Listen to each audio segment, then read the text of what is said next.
everybody. Welcome back for another Wednesday. Actually, it's Thursday. It's Thursday, and you know what? So We've changed our name. Have we? The votes are in. All right, go ahead and announce it. Votes are in. You want to know what our name is? If you haven't seen it already. Dun, da, da, da. Love and Money Live. That's right. Love and Money Live. Thank you for your votes. We so appreciate it. We now will pretty much be on Wednesday usually, sometimes on Thursday. But we're not committed to a day. We liked that name, Wealth Wednesday, but we were like married to Wednesdays. And you know what? Life happens. You can't always do it on Wednesday, can you? Yep, no, you can't. So we're so excited. Thank you for your votes. Love and Money Live. Because that's what we're all about, right? Yeah, we're all about the love and the money. That's right. So I'm kind of excited to talk about this subject today because we recently did an interview up at KDVR in Denver. Well, I'll tell them. Oh, okay. KDVR in Denver. And it lit up. And so we had a lot of people that were engaged because they're where we are with kids and cell phones. But I have to tell you this little weird thing that happened last night before we get started. So this is the weirdest thing. I had this dream. So I have if you don't know, I have an identical twin brother. His name is Steve, and he lives 7 doors down from me. And our kids play together, and we're a really kind of tight-knit family. Hi, guys. So, hey, guys. So anyways, I had this dream about Steve last night. And Steve in this dream had me laughing hysterically. So literally, I wake up laughing. And Bethany... No, like, laughing is like, ha, ha, ha. No, this is like that guttural, that laugh that you just love to just, like, it's just so awesome. It, like, fills your body, that kind of laugh. No joke, you guys. He woke up laughing that hard. He couldn't control. I could not pull it together. It's like 3 a.m, and I'm laughing. It was like 1. It was at 1? Yeah. I can't remember. Oh, I crazy. don't even know what time it was. I just know I had been in bed for a while. We were all asleep. I could not stop laughing. I was laughing so hard I was crying. And then... Well, tell him about the dream. Well, so this was a dream. It's not that funny, but it was funny in the dream. So I dreamed that Steve and I were in this room and had all these chairs around. And Steve was in this totally nice suit. Like, I mean, he was dressed to the T. And these chairs, every time he would try to sit down, they were like magical chairs, and they would move. Remember that game you used to play? Now I think they get suspended over it, but in my day we did it about 27 times during the day, where someone would sit down and you'd pull the chair out from under and they'd fall and everybody'd laugh hysterically at their expense, which I, so you know, still think's funny. Even if it happened to me, I thought that was funny. But anyways... you never hit your head? No. Someone did it to me once, hit my head. Anyway, really? Yeah. Well, I'm pretty coordinated. Anyways, I'm not saying you're not coordinated. I know the opposite of what you said is that I'm not coordinated. Right, okay, didn't mean that. All Anywho, that was the dream, but it led to about 20 minutes of just hysterical laughter last night, and I don't know He why. couldn't get control of himself. So. Okay, so for you out there that are like, you know, dream analyzers, you can tell us, like, you know, what does that dream mean? What does that tell Scott about himself? Maybe I'm cool. All right, well, we love to see the thumbs up flying across. We love to see the hearts. So give it to us today. We're so excited. Yeah, let's jump in. There we go. Love and money. Now, love and money, the reason why we're so excited about this name, again, thank you for your votes, is because that's what we're all about. We're all about, you know, money has kind of 2 sides to it. It has that financial planning side, which is so important, right, honey? Absolutely. I mean, you've got getting out of debt, or, you know, maybe some debt is good. I don't know. Well, I mean, not credit card debt, but investing in things. But debt, your financial planning, your investments, your taxes, your insurance, your retirement planning, your estate planning, all super duper important. But we're actually not talking about that. We're talking about the relationship side of money when you start talking about money on like day-to-day kind of way. You know, like even today I was like, am I going to brown bag my lunch or am I going to go out to lunch? There's a money component to that decision. And oftentimes we as couples totally disagree about them. And so that's where the fights begin, the nitpicking, the getting on each other's nerves, because you see money differently. And you know, you might say, oh, well, he takes care of his money and I take care of my money. Sorry, there's money decisions every day. You go out to dinner, there's money component decisions that are going on. So it's really important to be on the same wavelength. We want the divorce rate to come down. The divorce rate will come down if people stop fighting about money. And because 70% of divorces are over money. So, and it's not, whether you have, you know, $100,000 or $100 million, doesn't matter. There's still fights going on. And money impacts our relationships. Yeah. And there's opportunities with our kids to argue about money and to be hurt over money. I mean, I know, I won't get into all the details, but I know growing up, I had a lot of hurt over money. the clashes that I had with my mom, which was really, really hard. But that's for another day.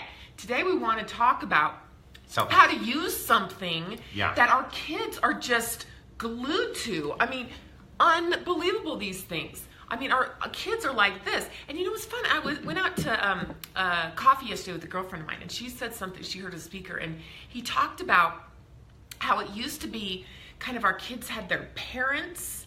She heard the speaker, the parent side to their life, and all the parents and administrators and teachers speaking into your kids' lives.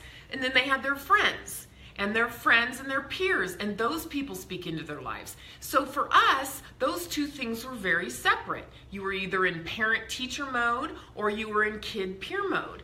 Now, with these cell phones, our kids are around their peers all of the time. So you can be talking to them, but the kid part comes right over it, and it's all getting blended together.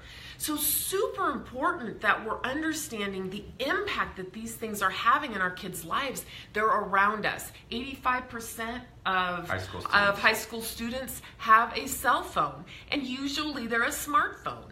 So let's take them, let's use them as incredible opportunities to teach them about money, to teach them about life, and let's use them in a great, great way.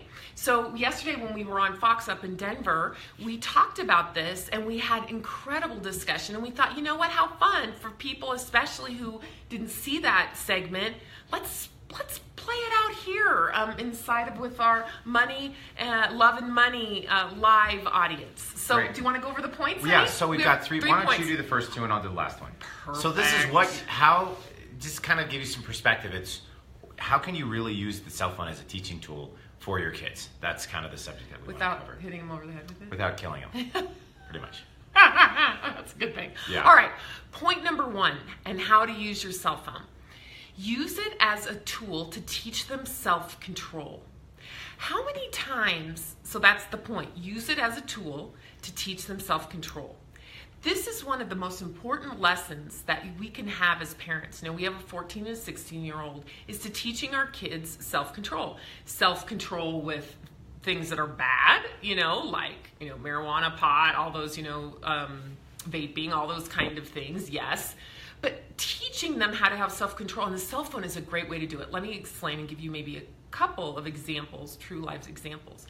Kids think that their cell phone is something that should be connected to them at the hip, and that they should have it 24/7. Kids are taking their cell phones into their rooms, and especially at night. Bad idea. Statistically, kids are staying up all night. This is causing lack of sleep, so on and so forth. So teach them self-control. There's a time to have a cell phone, there's a time not to. When they go to bed, or whatever time you decide, that's when they get plugged in downstairs, away from their room. And so they don't have access to it.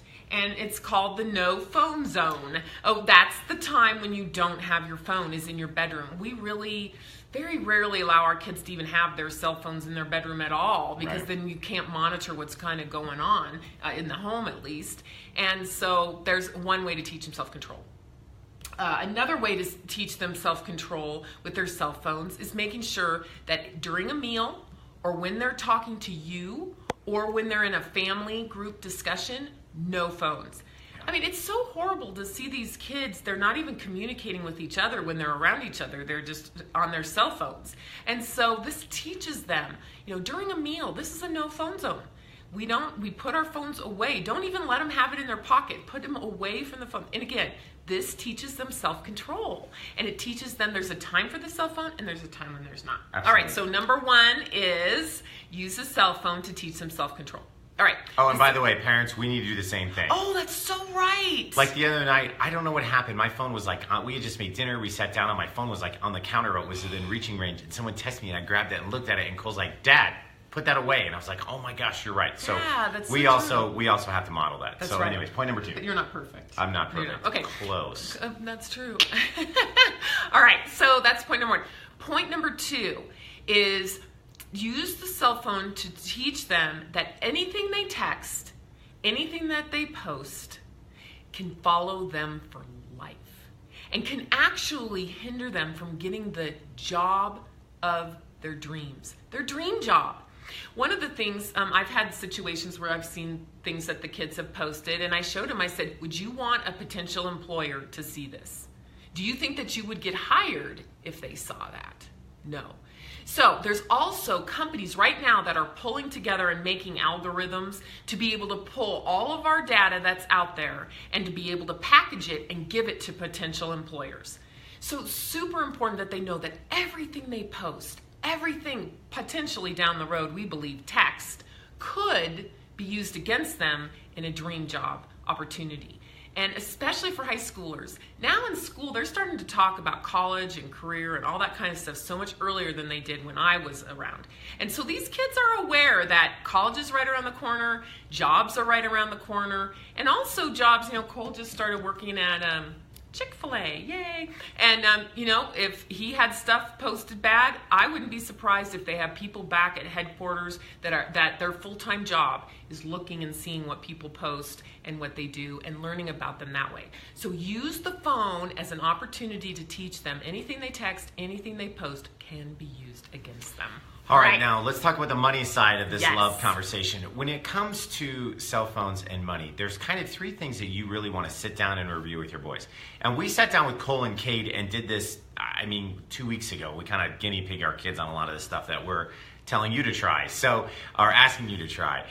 So the first one was when we pull out the bill, you want to show them. Oh, well, before you do, the whole idea is to take the bill that you get each month, and a lot of times they're online, so you got to print them out. But take that bill and use it as a tool to teach your kids about money. Right. Yep. Okay. I don't know. Did you say it I clearly? did. Okay, I sorry, thought I honey. said it clearly. Oh, but anyway, okay. so point number one. Yes. When you pull that bill out, you need to show them, and part of the reason that you want to show them the bill is because hopefully this bill is going to be there someday. We were sitting down with a couple at dinner, and they have a 30-year-old, and they're still paying for his cell phone bill. And when Beth and I... Kid. And he has a kid and his a wife. son, who he's paying for the cell phone, he already has a kid. So Beth and I were like, that's not going to happen. I would love to say no And judgment here, but there's judgment. a little bit of judgment. All right. So, but if you're showing them the bill, then they know what, part of the good thing is they know what to kind of count on. They know what to look for, and they know that someday that bill's going to be there. So first is most of us, some of us, put our phones on payment plans, especially for people like me that every 3 years, I like a new phone. So a lot of us just put our phones on the payment and wrap that inside of the bill. That's the first thing I showed them. Second thing we went through was the maintenance cost. So we take on an extra $12.99. Why do we do that? Because we kill phones in our family.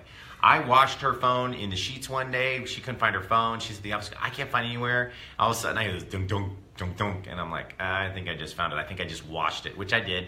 Killed that one.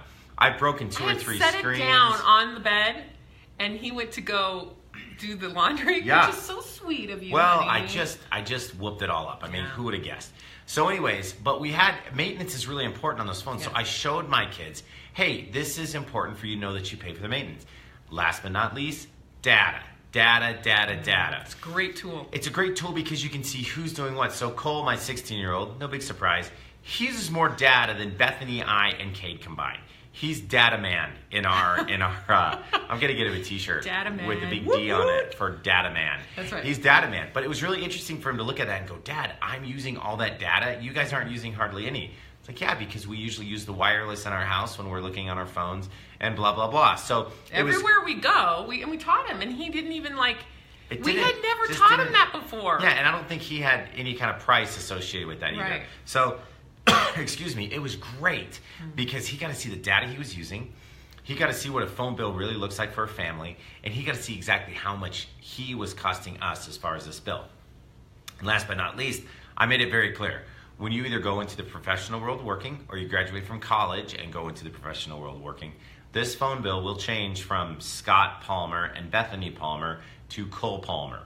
And that is your responsibility, and Cade Palmer. So anyways, bottom line was, it's such an amazing tool. You know, so we talk about how much people hate money surprises. Yeah. And we need to start teaching our kids so that the kids don't have money surprises. I remember when I first got my first student loan bill. Yeah. I was like, what the heck is this thing from college? Yeah. It was my student loan. My dad and I had never really talked about it. Right. So one of the things that we encourage is, as we work on our love and money, that definitely includes our kids. So make sure you're bringing them up to speed, giving them super duper practical, hey, here's what mom and I pay for, here's what you can look forward to paying for as well. So that's it. Yep. So 3 main points. Number 1, use it as a tool for self-control. Number 2, to teach them that their texts and their posts Follow you everywhere. Follow you for life.